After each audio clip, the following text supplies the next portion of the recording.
예민수의 경제 토크 오늘 김한진 박사님 함께 하는데요. 우리 환율이 워낙 높은 수준에서 지금 고공행진을 하고 있습니다. 관련된 이야기와 또 투자에 미치는 영향, 투자 아이디어 점검해 보도록 하겠습니다. 환율이 조금 떨어지는데 1,300, 뭐 80원, 60원 그래요. 야, 이렇게 1,300원 후반대에서 그죠? 1,400원 가는 이런 이게 굉장히 이렇게 오래 가는 것도 저도 되게 이례적인 것 같은데요. 일단 우리 원화가 이렇게 약세인 환율 레벨이 높은 근본적인 이유는 어디 있는 겁니까? 뭐 글로벌 달러가 좀 강세 기조이기 때문에 예. 그런 거죠. 올해는 뭐 달러 약세를 좀 많은 분들이 점쳤거든요. 네. 작년에는 연준이 금리를 뭐 다른 나라보다 좀 너무 큰 폭으로 올렸기 때문에 작년 7월까지 올렸죠. 그래서 지금 10개월째 동결을 보이고 있는데, 그래서 올해는 이제 그 금리 인상에 따른 달러 강세가 마무리되고 약세로 갈 것이다라고 얘기했는데, 작년 7월까지는 연준이 금리를 많이 올려서 강세. 그리고 그 이후부터 작년 하반기부터 지금까지는 앞으로 연준은 좀 적게 내리고 다른 나라가 좀 많이 내릴 거다. 앞서 일부에서도 말씀드렸지만. 그런 앞으로의 통화 정책의 행보에 조금 그 국가별 차이, 특히 유로존과 미국의 차이, 이런 부분들이 좀 달러 강세를 만들고 있고요. 뭐 두 가지 이유인 거죠. 그 배경은 연준이 금리를 앞으로 유로존보다는 조금 적게 내릴 수밖에 없는, 조금 천천히 내릴 수밖에 없는 그 이유는 물가와 이제 성장률인데, 물가와 성장률이 유로존은 지금 좀 약하고요. 미국은 아직도 강하고 그래서 미국 경제가 왜 유로존이나 다른 나라보다, 다른 선진국보다 조금 강하냐 이렇게 봤더니 좀 태생적으로 강하다. 그리고 지금 생산성이 혁신되고 있다. 그리고 온쇼어링 정책이 미국의 어쨌든 기업들의 투자를 불러일으키고 있다. 이런 부분들이 복합적으로 작용하고 있는 것 같습니다. 지금 독일과 미국의 10년물 만기 금리 차이가 거의 200bp 차이가 나는데, 그것은 거의 한 1년 전에 100bp 차이보다 1%포인트 더 올라간 금리 차이가 미국이. 거기도 유럽이 낮고 미국이 높은 거죠. 올해랑 같이. 네. 지금 뭐 독일의 금리는 2.5%, 네. 미국은 지금 4.6%니까요. 네. 5%니까요. 그다음에 기준금리는 미국은 지금 5.5고 유로존은 지금 4.5인데 100bp 차이지만 앞으로 아까 말씀드렸듯이 더 벌어진다. 네, 더 벌어진다. 미국은 적게 내릴 거고 유로존은 많이 내릴 거다. 이런 부분들이 시장에 투영되고 있습니다. 그러면 최근에 원화 약세는 우리만의 요인은 아니고 그렇죠? 네, 맞습니다. 우리가 위기가 있거나 뭐 남북 긴장 이런 건 아니고, 달러에 대해서 대부분의 통화들이 그러면 유로화, 엔화, 원화 다 약세라는 거죠. 맞습니다. 비슷한가요? 그럼 레벨 자체는요?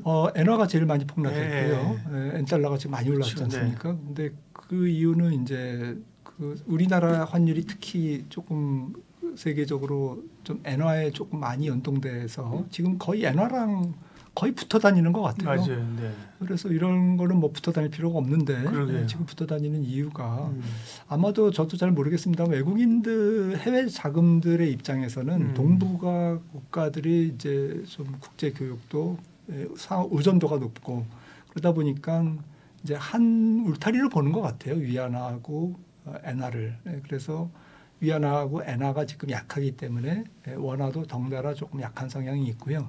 굳이 우리나라 고유의 원화 약세 요인을 꼽는다면 조금 확대 해석하는 건지는 모르겠습니다만, 우리나라의 전체적인 좀 성장 동력의 약화, 이런 뭐 약간 긴 호흡에서 우리나라 경제에 대한 조금 뭐 이렇게 약간 그 의문의 시선, 뭐 이런 것들도 원화 약세에 알게 모르게 조금 작용되지 않을까. 너무 확대 해석하는 건지 모르겠습니다. 그렇게 보고 있습니다. 그 환율 전망 좀 하겠습니다. 환율 전망이 좀 어려워요. 옛날에 사실 그 좀 오르면 이제 어느 정도 레벨까지는 연말에 올해 이렇게 간다 그랬는데, 요즘은 뭐 계속 뭐 우상향이니까요, 그죠? 1,400원 일시적으로 찍었고, 뭐 1,360원, 지금 60원인데요. 사실은 2023년 1월 이때 코로나 때인데 이때는 1,210원. 와. 네. 이때까지 갔었거든요. 1210. 그때까지는 아닌데, 통상은 우리가 한 심정적으로 보면 한 1200 원권 중후반 1,300원 네. 여기서 움직여야 되는 거 아닌가요? 앞으로 전망은 어떠세요? 네.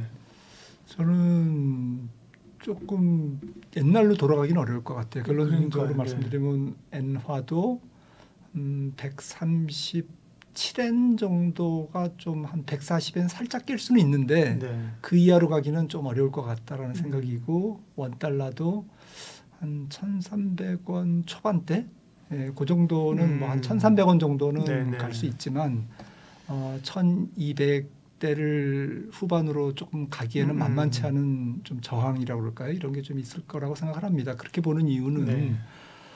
저는 좀 다른 이유에서 음. 달러 강세를 지금 보고 있거든요. 뭐냐면은 전 세계 통화가 금 대비 다 평가절하되고 있어요. 근데 조사를 해봤더니 2013년 이후에 제일 많이 평가절하된 금 대비 네. 금을 하나의 뭐 이렇게 환율로 보자고요. 네, 네, 네. 그러면 엔화가 가장 그 금 대비 많이 평가절하됐고요. 그러니까 엔화 표시 금 가격이 제일 많이 올랐고요. 그 다음이 2013년 기준으로 유로화가 금 대비 두 번째로 전 세계 평가절하가 많이 일어났고 달러는 지금 2013년 대비로 한 1.6배밖에 평가절하가 안 일어났습니다. 그러니까 달러 표시 금은 1.6배 올랐고요. 말씀드린 대로 엔화 표시 금은 2.6배가 올랐습니다. 거의 3배 가까이 올랐습니다. 그러니까 지금 뭘 말씀드리려고 하는 거냐면 2013년부터 지금까지 한 10년이죠. 10년 기간 동안 전 세계 통화가 너나 할 것 없이 다 이렇게 많이 풀렸다라는 거죠. 그런데 사람들이 생각해 보는 거죠. 달러만 괜찮고 딴 게 약한 게 아니라 예.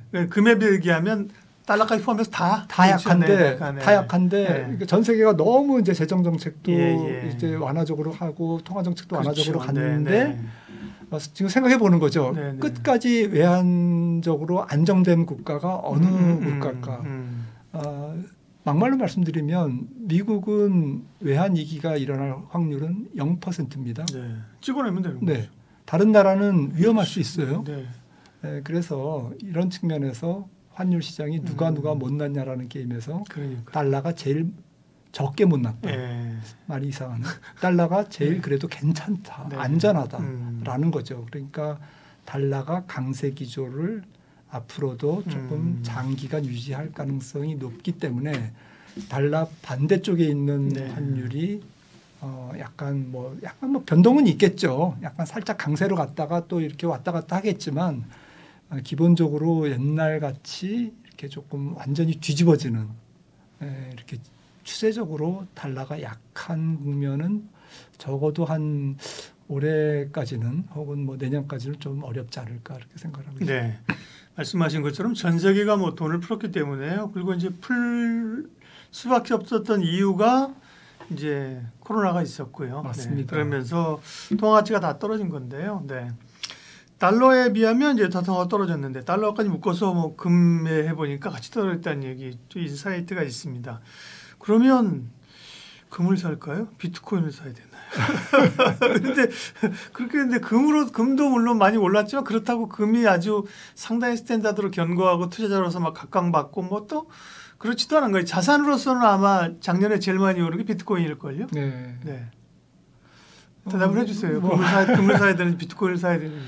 뭐 비트코인은 사실 저는 뭐 밸류에이션이 어렵기 때문에 네. 그냥 뭐 나스닥이랑 같이 간다 이렇게 그냥 편하게 생각하고 있고요. 네.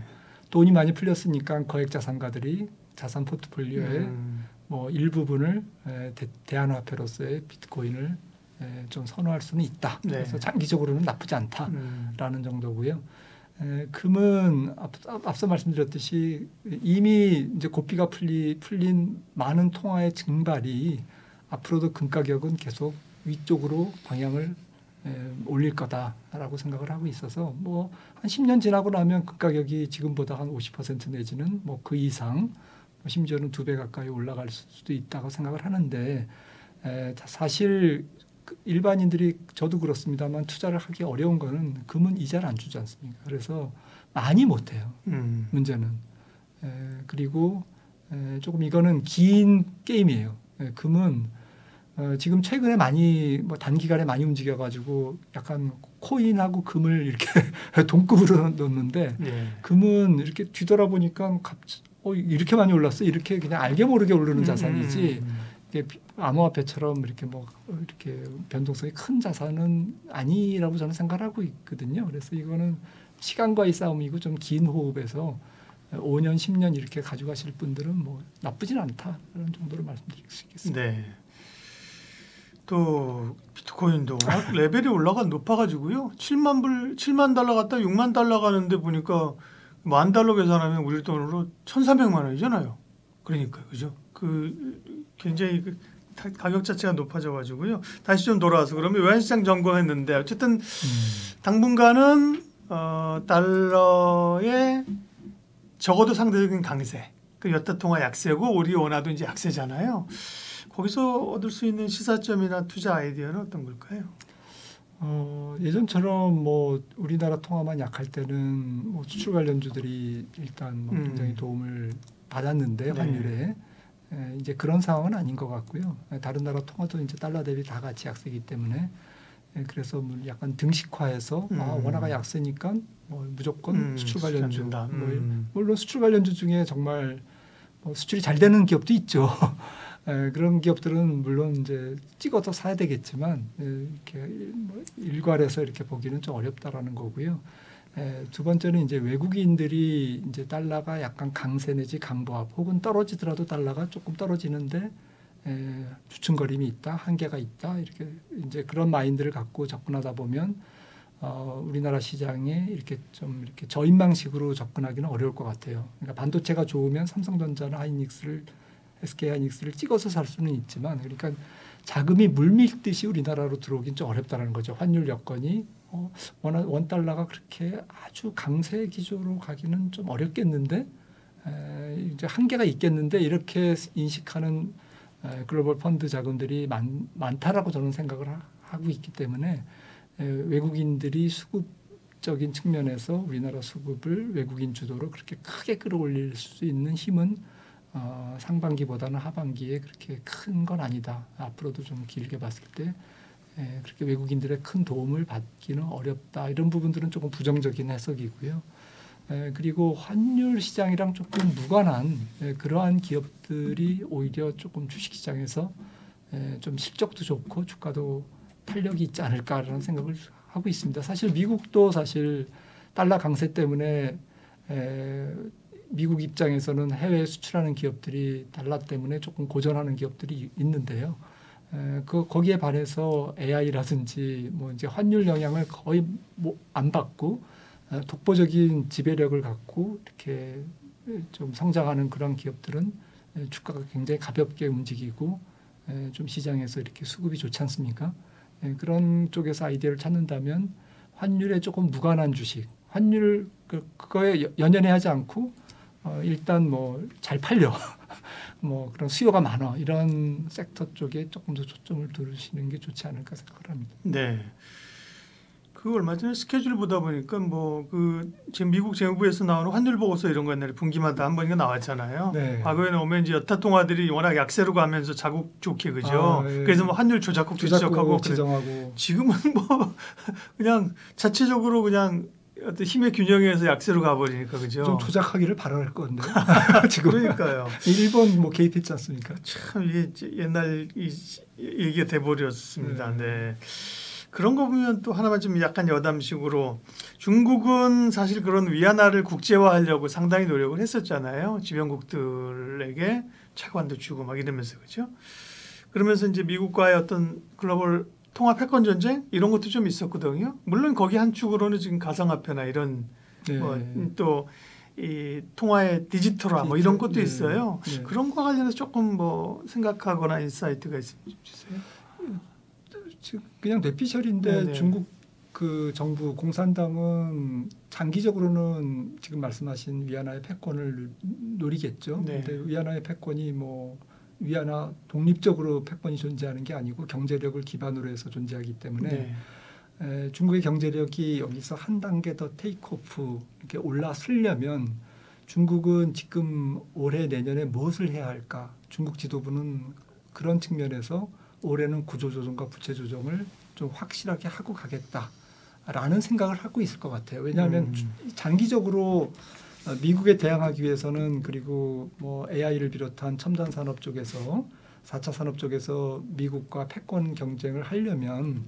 사실은 중국이 보다 더 고부가와 제조업을 더 육성해야 되고 그다음에 수출도 중요하지만 내수가 탄탄한 그러니까 소득이 15억 인구를 기반으로 해서 자체적으로 돌아가는 약간 미국형 경제 그러니까 거대 인구를 기반으로 한 미국형 내수 중심의 국가로 다시 이제 조금 구조를 개선해야 되는데 거기에 걸림돌이 지금 부동산 개발 관련 또 지방 정부와 관련된 이 부채 문제를 클린화 조금 정리하고 가야 되는 필요성이 굉장히 절박한 거죠. 이걸 안 하고 가면 수술을 안 하고 그냥 뭐 그다음에 건강한 생활을 누리겠다라고 하는 것과 똑같거든요. 그래서 중국 지도부는 이걸 잘 알고 있기 때문에 제 생각에는 올해는 이제 양적인 성장보다는 이런 질적인 구조를 조금 개선시키는 작업들을 할 것 같고요. 그래서 올해와 내년도에는 위안화가 조금 약한 것을 용인할 거다. 그러니까 더 이렇게 두 단계 더 도약하기 위해서 한 발짝 조금 뒤로 물러서는 그러한 중국의 만만디 정책이라고 할까 이런 게 저는 깔려 있다고 생각을 하고 있고요. 그런 측면에서 올해와 내년도에는 조금 위안화도 약간 약세를 용인하지 않을까라고 생각을 하고 있기 때문에 네. 그런 측면에서도 우리나라 원달러가 좀 위안화의 약세 영향을 좀 피해가기는 어려울 거다라고 생각을 하고 있습니다. 네. 이렇게 국가 지도자들이 특별히 뭐 중국이나 이런 쪽이 말씀하신 구조조정 이런 걸 이제 해 나가야 견고한 성장을 할 텐데요. 오늘 기사 보니까 외신에 푸틴이 대통령 다시 또 취임하면서 2030년까지인가? 네.